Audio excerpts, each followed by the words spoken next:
हरियाणा की हर अपडेट के लिए बेल आइकन दबाएं और सब्सक्राइब करें STV हरियाणा न्यूज। नमस्कार, हरियाणा न्यूज देख रहे हैं आप और फटाफट हरियाणा लेकर मैं हूं आपके साथ संदीप निरंजन सरकार।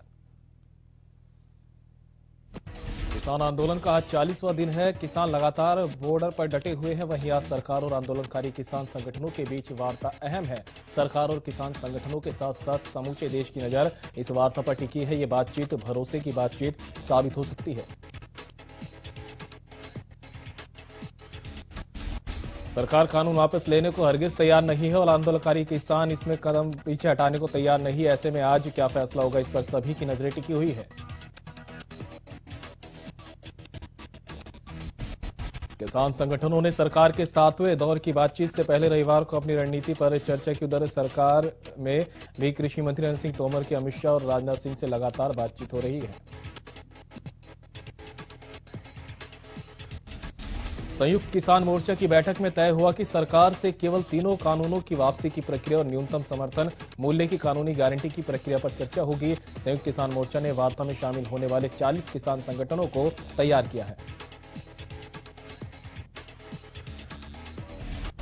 इससे पहले ही 26 जनवरी तक के प्रस्तावित आंदोलन की घोषणा की जा चुकी है। आज सरकार से गतिरोध की स्थिति में मंगलवार को सुप्रीम कोर्ट में सुनवाई पर नजर रहेगी। संयुक्त किसान मोर्चा ने 6 जनवरी को कुंडली मानेसर पलवल मार्ग पर ट्रैक्टर मार्च का ऐलान कर रखा है।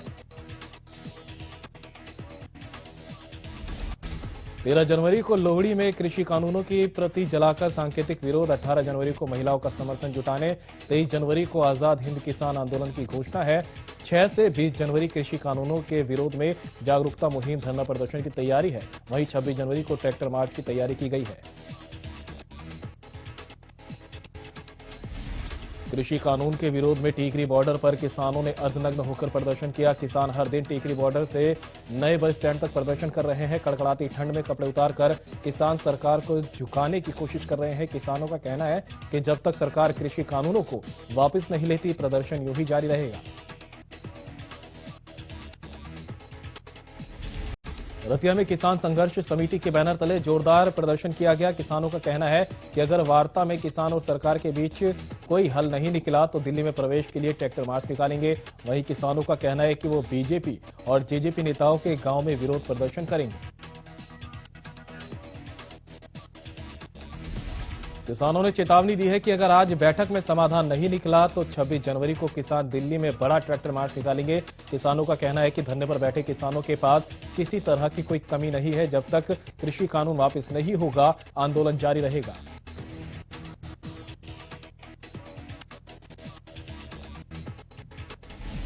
पूर्व सीएम भूपेंद्र सिंह हुड्डा ने रोहतक के सांपला कस्बे में नगर पालिका चुनाव में नवनिर्वाचित चेयरमैन और पार्षदों से मुलाकात की। इसके बाद हुड्डा ने केंद्र सरकार को अपनी हट छोड़ने की नसीहत देते हुए कहा कि किसानों की मांगे जायज है और उन्हें जल्द ही मान लेना चाहिए।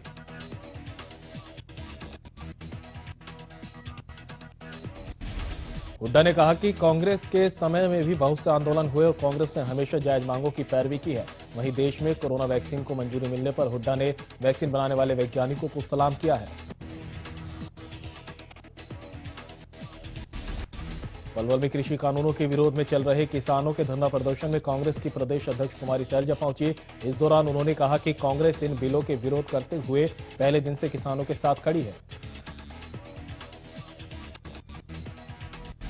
इन कानूनों के साथ लोकतंत्र का गला घोटने की कोशिश की जा रही है। उन्होंने केंद्र सरकार पर पूंजीपतियों का साथ देने का आरोप लगाते हुए कहा कि किसानों के साथ सरकार की वार्ता ढोंग है। सरकार दोहरी नीति के तहत किसानों से बात करती है। रेवाड़ी में दिल्ली कूच कर रहे किसानों को रोकने के लिए पुलिस ने किसानों पर आंसू गैस के गोले छोड़े। दिल्ली की तरफ जा रहे किसानों के एक समूह पर रेवाड़ी जिले के मसानी ओवरब्रिज के पास रविवार की शाम को आंसू गैस के गोले छोड़े गए। किसान बुदला सांगवारी गांव के पास बैरिकेड पार कर दिल्ली की ओर बढ़ रहे थे। किसानों का समूह जब मसानी ओवरब्रिज पर पहुंचा तो पुलिस ने उन्हें तितर बितर करने के लिए आंसू गैस के गोले छोड़े।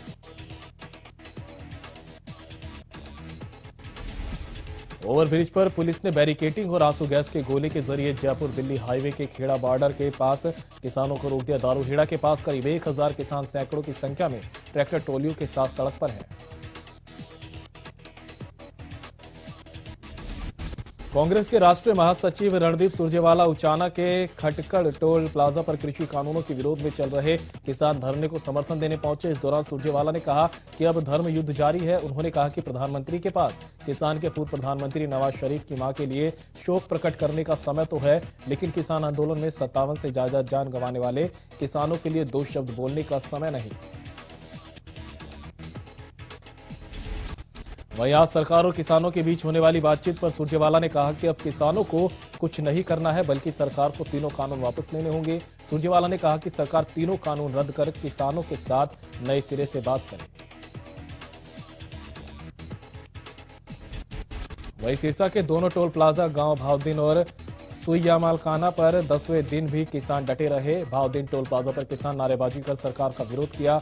वहीं 6 किसान अनशन पर बैठे हैं। किसान अपनी मांगों को लेकर लगातार टोल प्लाजा पर डटे हुए हैं। कैथल से स्टूडेंट फेडरेशन ऑफ इंडिया के बैनर तले छात्रों और किसानों का एक जत्था गोहाना पहुंचा। इस दौरान किसान और छात्रों ने सरकार के खिलाफ नारेबाजी की और तीनों कृषि कानूनों को रद्द करने की मांग की। साथ ही किसान आंदोलन में मारे गए किसानों के परिवार के लिए आर्थिक मदद की भी अपील की गई। छात्रों और किसानों ने सरकार को चेतावनी देते हुए कहा कि जब तक सरकार तीनों कृषि कानून रद्द नहीं करती, तब तक उनका आंदोलन यूं ही जारी रहेगा। आने वाले दिनों में आंदोलन को और तेज किया जाएगा। भीषण ठंड के बावजूद 3 कृषि कानूनों को रद्द करवाने की मांग को लेकर किसान लगातार अपनी मांगों पर अड़िग है। वहीं कैथल से स्टूडेंट फेडरेशन ऑफ इंडिया के बैनर तले छात्रों और किसानों का एक जत्था गोहाना पहुंचा। इस दौरान किसान और छात्रों ने सरकार के खिलाफ नारेबाजी करते हुए तीनों कृषि कानूनों को रद्द करने की मांग की। किसानों का कहना है कि आंदोलन के दौरान अपनी जान गंवा चुके किसानों के लिए सरकार मुआवजे का ऐलान करे और उनके परिवार की आर्थिक सहायता करे। किसानों का कहना है कि जब तक उनकी मांगें पूरी नहीं होती, उनका प्रदर्शन जारी रहेगा। किसानों का कहना है कि कल होने वाली वार्ता के दौरान अगर सरकार ने उनकी मांगों को नहीं माना तो किसान 6 जनवरी को केएमपी पर एक बहुत बड़ी ट्रैक्टर यात्रा निकालेंगे। किसान इस दौरान अपने साथ खाने पीने की राहत सामग्री के साथ ठंड से बचने के पूरे इंतजाम के साथ दिल्ली जा रहे हैं।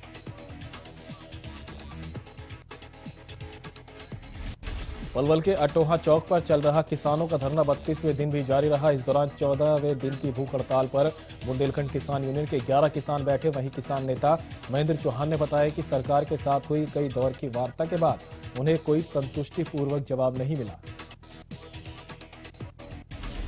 सीएम मनोहर लाल ने आज बुलाई शिक्षा विभाग की बैठक। सीएम मनोहर लाल आज शाम 4 बजे शिक्षा विभाग की बैठक लेंगे। इस दौरान 10वीं और 12वीं की परीक्षा को लेकर चर्चा होने की संभावना है। सूत्रों के मुताबिक 10वीं 12वीं की परीक्षा मई से शुरू हो सकती है। प्रदेश में कोरोना के आंकड़ों में लगातार गिरावट दर्ज की जा रही है। बीते 24 घंटों में 218 नए मरीजों की पुष्टि की गई। गुरुग्राम में 63 और फरीदाबाद में 27 नए केस सामने आए। अंबाला में 15 और करनाल में 14 नए मामले सामने आए हैं। प्रदेश में 24 घंटों में 2 मरीजों की मौत के मामले सामने आए। अब तक कुल 2917 कोरोना मरीजों की मौत हो चुकी है। हरियाणा में कुल 2,63,068 केस अब तक सामने आ चुके हैं। एक दिन में 45 मरीजों ने कोरोना को मात दी। सिरसा के गांव बेगू में एक शख्स की करंट लगने से मौत हो गई। दरअसल शख्स डेरा बाबा गुम्मड़शाह में निशान साहब स्थापित कर रहा था। उसी दौरान निशान साहब 11,000 वोल्टेज की तारों से टकरा गया। मौके पर ही युवक की करंट लगने से मौत हो गई, जबकि 4 लोग गंभीर रूप से घायल हैं।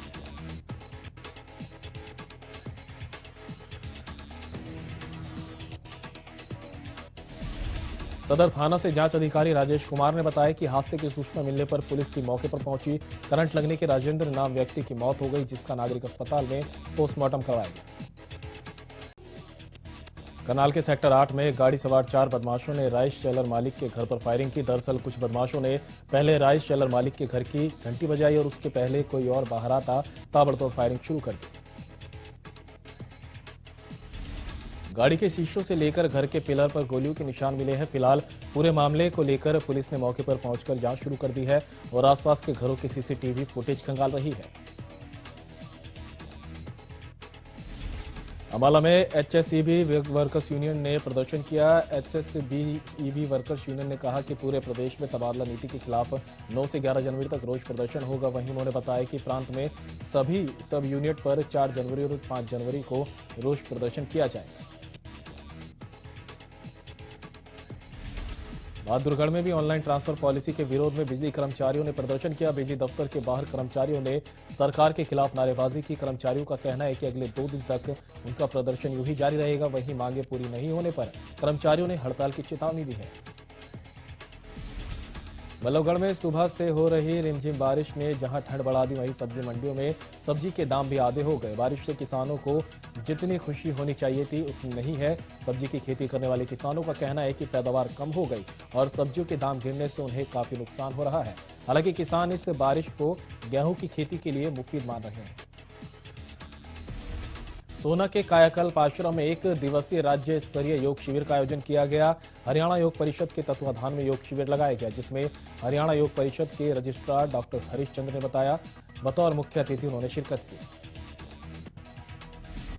चरखी दादरी में एचटेट लेवल 2 के एग्जाम के बीच एसडीएम वीरेंद्र सिंह ने परीक्षा केंद्रों का निरीक्षण किया। परीक्षा के दौरान प्रत्येक कमरे में सीसीटीवी और हर सेंटर पर जैमर लगाए गए। हर सेंटर के पास एक नोडल अधिकारी और एक ड्यूटी मजिस्ट्रेट नियुक्त किया गया है। जिले के 10 स्कूलों में 11 सेंटर बनाए गए। उन्होंने बताया कि प्रत्येक सेंटर का निरीक्षण किया गया और परीक्षा में करीब 3000 बच्चों ने भाग लिया। गोहाना में लगातार चोरों के हौसले बुलंद हो चुके हैं और चोर बेखौफ होकर शहर में चोरी की घटनाओं को अंजाम दे रहे हैं। ताजा मामला देर रात गोहाना सिविल रोड का है, जहां चोरों ने एक बिजली की दुकान में चोरी की, जिसमें रखी स्क्रैप पर चोरों ने हाथ साफ करके फरार हो गए। चोरों ने चोरी करने से पहले आसपास के लगे सीसीटीवी कैमरे की तारों को काटा और चोरी की घटना को अंजाम दिया। दुकान के मालिक अनंत कुमार ने बताया कि उसकी दुकान अनंत इलेक्ट्रॉनिक के नाम से कैनरा बैंक के सामने है। देर रात चोरों ने ताला काटकर 3 से 4 लाख का सामान चोरी करके ले गए। जब पुलिस को इसकी शिकायत देने के लिए पहुंचे तो शिकायतकर्ता का आरोप है कि पुलिस ने अटपटे सवाल कर उन्हें वापस भेज दिया। बल्लभगढ़ के फतेहपुर बिचलौल गांव में पक्षों में जमीनी विवाद को लेकर तनाव बढ़ गया। इस बीच भारी पुलिस बल मौके पर मौजूद रहा। वहीं पीड़ित परिवारों का आरोप है कि दोनों पक्षों की सुनवाई की गई, लेकिन अभी तक वो इस निष्कर्ष पर नहीं पहुंचे हैं कि आखिर इस मामले में दोषी कौन होगा। पुलिस की माने तो जमीनी झगड़ा है और दोनों ही पक्ष इस जमीन पर अपना अपना दावा होने की बात कर रहे हैं। दोनों पक्षों के बयान दर्ज कर लिए गए हैं, लेकिन दोनों पक्षों की सुनवाई के बाद भी वो अभी इस निष्कर्ष पर नहीं पहुंचे कि आखिर ये जमीन किसकी है। दिल्ली एनसीआर में ठंड के बीच जोरदार बारिश से मौसम का मिजाज बदल गया। दिल्ली एनसीआर के अधिकतर इलाकों में रविवार तड़के से गरज के साथ तेज बारिश हुई। मौसम विभाग ने दिल्ली, राजस्थान, हरियाणा, उत्तर प्रदेश समेत कई राज्यों में आज भी बारिश की संभावना जताई है। आईएमडी के मुताबिक राजगढ़, अलवर, दौसा, सोनीपत, जींद, पानीपत, करनाल समेत कई जगहों पर बारिश का अनुमान है। मौसम विभाग द्वारा मिली जानकारी के अनुसार उत्तर भारत में जारी शीतलहर के बीच अधिकतर इलाकों में हल्की बारिश हुई, जबकि पहाड़ी राज्यों में बर्फबारी का सिलसिला जारी रहा। हिमाचल प्रदेश के केलांग में तापमान 0 से नीचे 7.3 डिग्री सेल्सियस तक पहुंच गया। पहाड़ी इलाकों में बर्फबारी के बाद मैदानी इलाकों में ठंड बढ़ गई है। पश्चिमी विक्षोभ सक्रिय होने के चलते एक बार फिर मौसम का मिजाज बदला है और मैदानी इलाकों में बरसात हुई। रेवाड़ी में सुबह के समय तेज बारिश हुई। सर्दी के मौसम में बारिश फसलों के लिए काफी फायदेमंद मानी जाती है। बारिश और ठंड से जहां एक तरफ आम लोग परेशान हैं, तो वहीं दूसरी ओर बढ़ती ठंड की वजह से किसानों के चेहरे खिले हुए हैं। इन दिनों खेतों में गेहूं की फसल है और विशेषज्ञों का कहना है कि ठंड गेहूं की फसल के लिए वरदान साबित होगी। किसानों ने भी बताया कि ठंड और बारिश गेहूं की खेती के लिए किसी वरदान से कम नहीं। बारिश होने से ठंड बढ़ेगी और ठंड से गेहूं की पैदावार अच्छी होती है।